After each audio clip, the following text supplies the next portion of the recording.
کسی کے ساتھ جھگڑا ہوا اس کا، اس نے سامنے سے گالی دے دی، اس نے پتھر مارا، سر پھوڑ دیا، اس نے پرچہ کروا دیا۔ اب باپ بیچارہ تھانوں کے چکر لگا رہا ہے، پنچایت میں آ کر وہ منتیں کر رہا ہے، اپنی پگڑی اتار کے مخالفوں کے قدموں میں رکھ رہا ہے۔ اب وہ جو بزرگ مسئلہ حل کرانے آئے تھے نا، بڑے جو تھے گاؤں کے، جو پنچایت کے جو سربراہ تھے، اب جب وہ مسئلہ حل کرنے کے لیے آئے تو کیا جملہ تھا یار ان کا، 100 کتابیں پڑھیں تو آپ کو ایسا جملہ نہیں ملے گا۔ کیا خوبصورت تجربے سے بات کرتے ہیں نا بزرگ۔ اب وہ جو مسئلہ حل کرانے آئے، فرمایا پتر کی مسئلہ ہویا سی؟ انہیں آخیا جی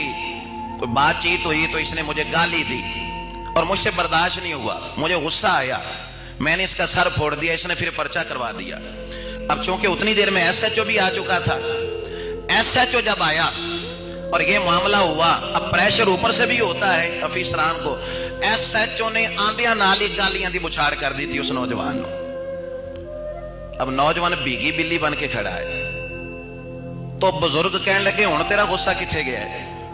توجہ نہیں فرمائی آپ نے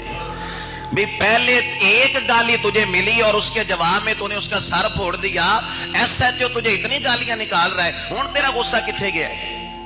تو بزرگ کہنے لگے غصہ بڑا ہی سمجھدار ہے، اے ماڑے بندے تے آندا ہے، تکڑے تے نہیں آندا۔ غصہ بڑا ہی سمجھدار ہے، بڑا ہی شعور والا ہے، غریب آدمی پہ آتا ہے، کمزور پہ آتا ہے، ملازم پہ آتا ہے، وہ جو ماتحت ہے اس پہ آتا ہے۔ بینک کا مینیجر جو ہے اس کو عام ملازم پہ تو غصہ آتا ہے، لیکن جب ہیڈ آف ڈپارٹمنٹ آ جائے، جب کوئی بڑا سربراہ آ جائے، اس کے سامنے کھڑا ہوتا ہے باادب طریقے سے، کیوں بھائی یہاں بھی غصہ کرنا، وہ کل ملازم کو تو ڈانٹ رہا تھا، تو اب اس کے سامنے بھی غصہ